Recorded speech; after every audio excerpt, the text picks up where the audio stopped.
it is good to be with you all on this morning. Can you just smile at somebody next to you and say, it's good to see you?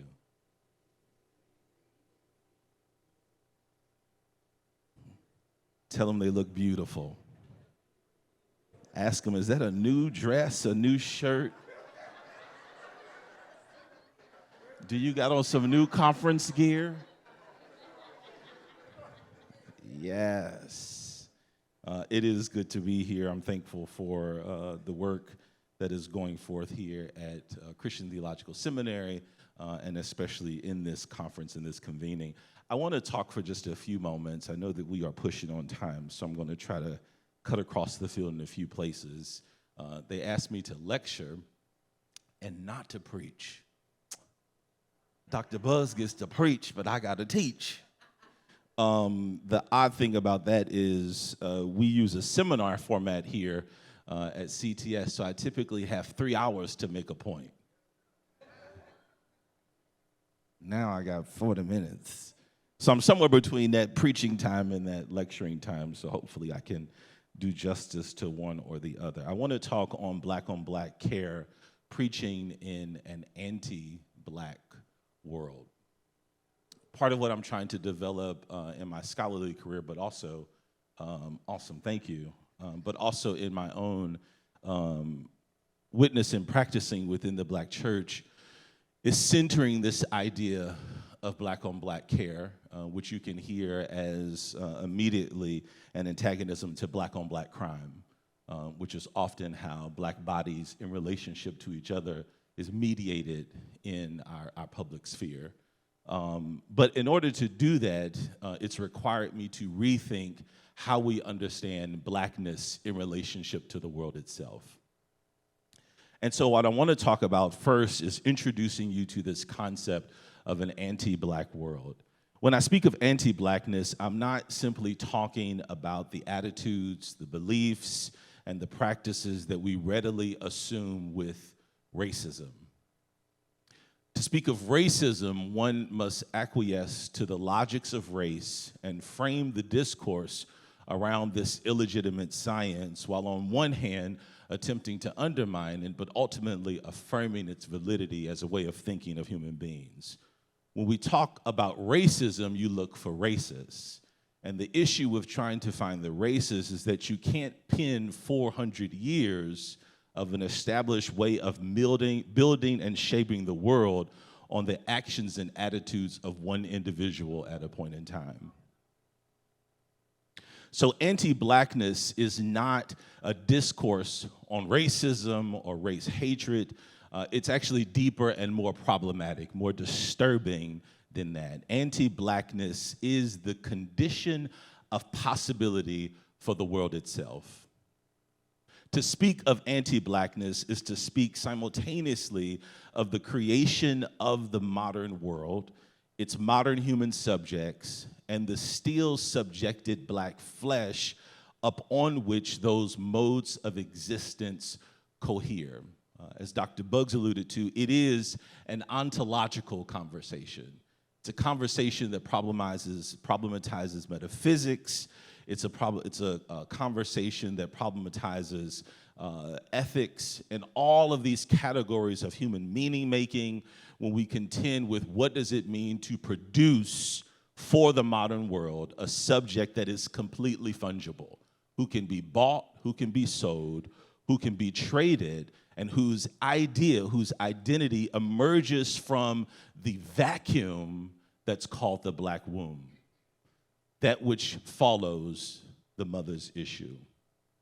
Anti-blackness is the blessed tie that binds the world's heart in idolatrous love.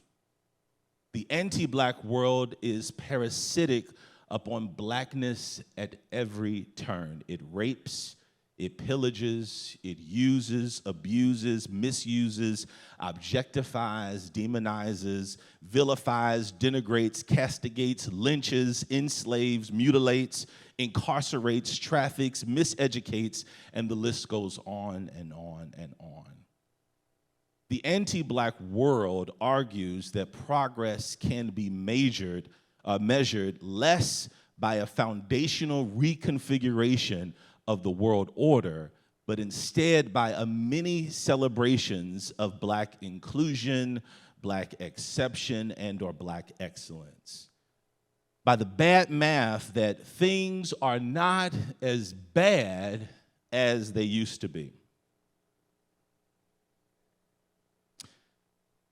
Can you call it progress if I stab you 500 times less than I stabbed your sister or your mother or your sibling? Can you call it progress if I only sacrifice half of your children instead of all of them? Can you call it progress if I only pillage most of your fields instead of all of your fields? The world's fascination with narrating Black progress is ultimately not in service to Black subjugated flesh, but instead to the very continuation of the anti-Blackness that makes the world go round. This bad math extends in all directions and governs everything from where people live to how people can move through time and space. To speak of an anti-Black world is to raise an issue with all of these categories, to raise an issue with sociality itself. So in this picture is the original deed to my house here in Indianapolis that I purchased with my spouse last week. And I want to read you a section from the deed. That no Negro or any person with Negro blood shall own or be permitted to use, lease, or rent the premises or shall live other than as a servant on the same. That no spirituous, vinous, or malt or other intoxicating liquor shall be sold or bartered as a beverage upon said real estate or any part thereof. That any owner of real estate in this addition shall have the right to take action through the courts by injunction proceedings or otherwise to stop any violation of these conditions. And this was January 1st, 1923, just over 100 years ago. This property that I now live in was foreclosed on me and people like me in its original conception. And while some might consider my access to this house now as progress, the truth is that this house costs me more than anybody who's ever lived in it. That this house actually does not reflect a kind of progress, but it actually reflects how deeply entrenched our commitment is to anti-Blackness. Such that if we read and sort of did a close reading, which I would have you do if we were in a longer session, of this text, we would hear in this text the Christian underpinnings of its logic. That there's something about Black flesh that is coterminous with the illegal activity that is reflected in prohibition sensibilities, which all emerge from the Great Awakenings and the revivalist movement that happens in places like Indianapolis during the beginning and into the mid of the 20th century. What we can determine from this text is that whatever Blackness is, whatever the Negro blood is, its presence actually causes the property itself to jeopardize its function as proper property. That which was owned cannot own, that which was present can only inhabit the space as a servant.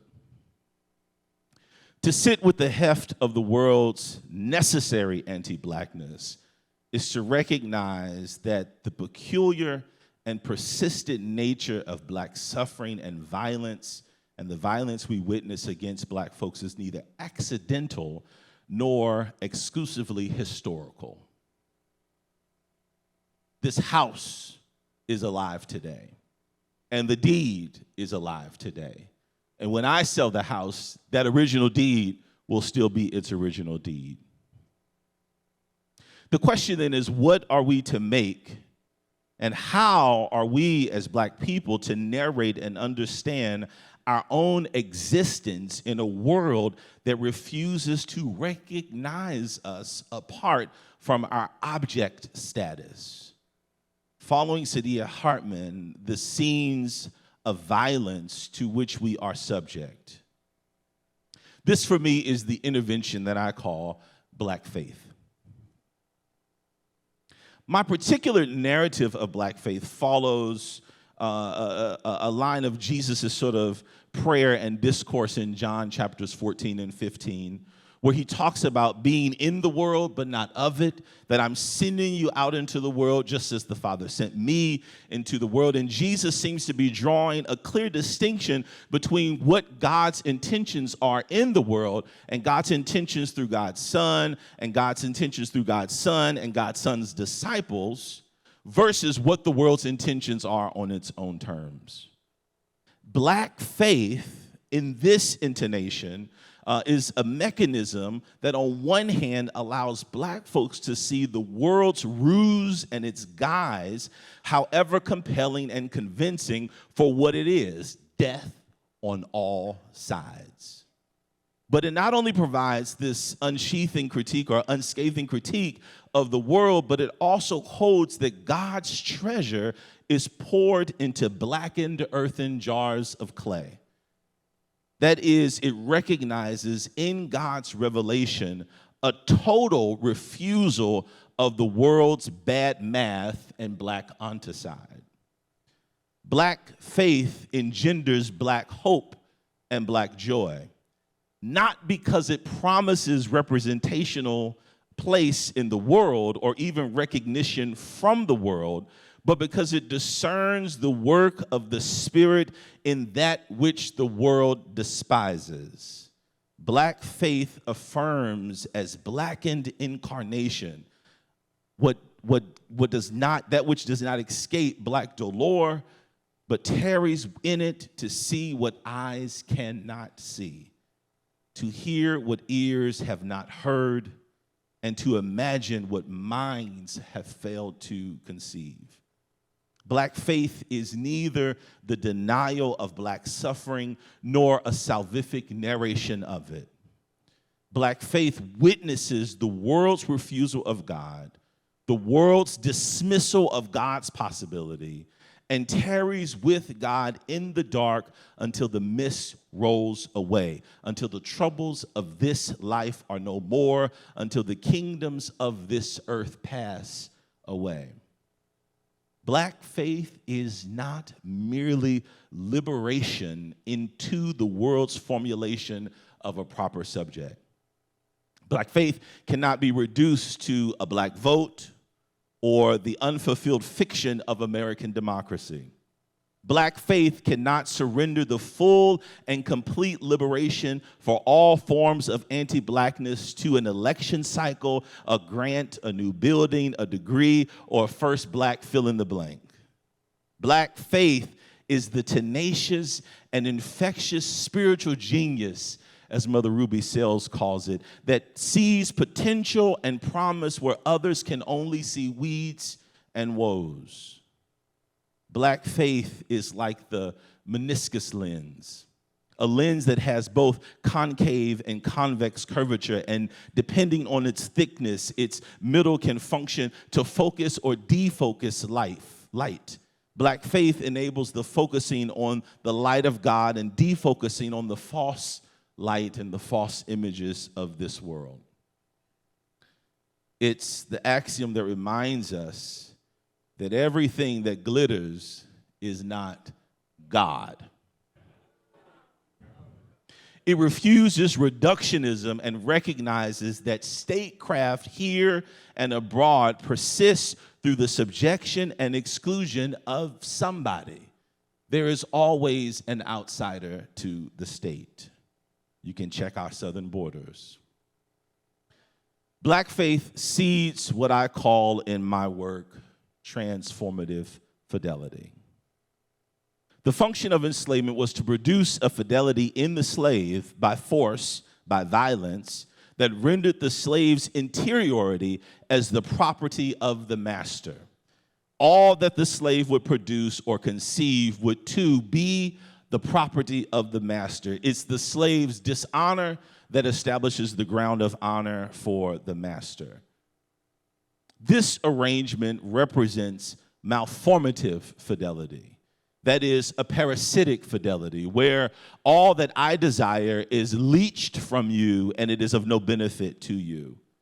That's the forced subjection and subjugation of black flesh that came and was oftentimes met with the reality of physical death, even as a social death persisted. Black faith, resisting these logics, and found and finds in God a transformative fidelity. That is a faithful adherence to God's capacity to transform the interior capacity through soul work, and the capacity to resist the soul's death, but instead open the soul to God's interest in love, care, joy, peace, and creativity. As interior sites of possibility, Black expressive culture has rendered some of this visible, even as it has worked to evade co-optation and subjugation to our market economy. The efficacy of transformative fidelity is not measured by representation and standing in the world, but it is, or by its overcoming the world and refusing to surrender what it is and can be to the world's death-dealing perspective and limitation. Transformative fidelity is not surrogacy for the world, as Dolores Williams would caution us, but instead the capacity of Black people to build through divine inspiration, to yield to intramural care practices that exceed the violence that structures Black existence for the world.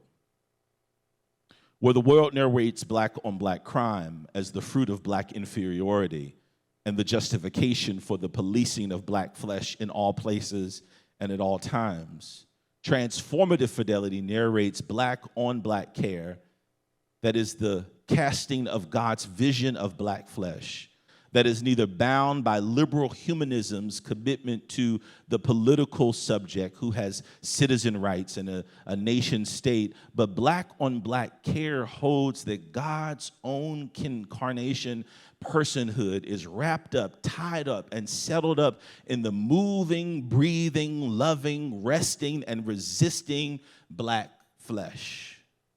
Black on Black care sees God's liberative potential, pointing beyond the horizon of anti-Blackness and this world, and even as it is afar off, leans toward the horizon where God's agency and Black creativity and Black world-making are possible, where Black aesthetics and Black theologizing, Black music and Black poetics and Black imagining in and across all of these spheres of Black on Black care prioritizes the welfare and well-being of those the anti-world has blackened. Black on Black care does not surrender our future to the worst fears the world gives. Those fears about our children, nor does it capitulate our history to the ethers of nothingness. Instead, it holds a gospel claim that if God be for us, she is more than the world against us. So the question now is, what should this mean for Black preaching? Got three things here. Black on Black care preaching requires that the preacher use Black faith as a hermeneutic that interrogates the conditions that structure Black existence at every turn. It susses out narratives of Black inferiority and Black exception in service to the world's objectification of blackness.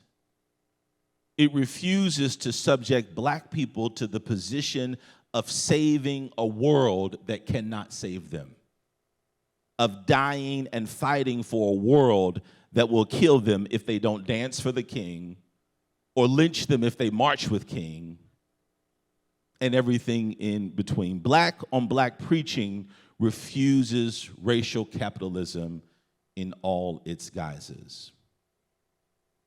Second, black on black care preaching affirms all black means and modes of inhabitation. Black female, black male, black non-binary, queer, able, disabled, young, old, light, dark, skinny, fat. All black flesh is God-inspired, and whether you understand its articulation or not, whether it is our personal preference or our theological conviction, there is no expression of existence that is beyond the reach of God's indwelling and therefore bearing witness to God's transformative fidelity. Black preaching can no longer support hierarchies and patriarchies that elevate some and demonize others as the acceptable and goodwill of God. Black on black care refuses anti-black sexual, theological, social, political, cultural, and economic ethics and norms. If it ain't got room for your lesbian daughter and your them, they sibling, it does not have room for you. Black on black care preaching refuses biblical hermeneutics, as Angela Parker has taught us, that snuff out black breath. Black on black care preaching and worship refuses what Lisa Allen McLaurin has taught us, that anti-black white supremacist liturgies that demonize all things African while giving a pass for all things Western. Black on black care preaching gives the benefit of the doubt to those upon whom the world has happened. Neither its architects nor its beneficiaries, but the ground upon which others trample and kick about. Third, black on black care preaching occasions a twice naming. It marks the encounter with the divine as a reconfiguration of identity and trajectory by having linked with the aegis of transformative fidelity itself. I want to share with you words from the poet-prophet Tracy Dant in her poem, A Twice-Named Family. I come from a family that twice names its own. One name for the world, one name for home. Liddy, Jolie, Dora, Bud, Bobby, B, Puddin', Cluster, Lindy, Money, Duddy, Vess. Yes, we are a two-named family because somebody way back knew you needed a name to cook chitlins in, a name to put your feet up in, a name that could not be fired, a name that could not be denied alone, a name that could not be asked to go through anyone's back door. Somebody way back knew we needed names to be loved in. Black on black care preaching makes sure that the black church is the second name that black people need to hear in order to be loved in. It should never be the case that the black church is a hostile place for black people. But it should be the case where people know way back that we needed a second name to be loved in. A name that does not follow the logics of the world, a name that doesn't even follow the convention for how you ought to name people, but a name that allows us to be all that God has purposed us to be in the places and spaces that God has purposed and placed us. Somebody way back knew we needed names to be loved in. May our preaching, may our teaching, may our professing, may our poetry continue to hold up the witness of a God who invites us to a second name. Thank you. I think we're going to get there.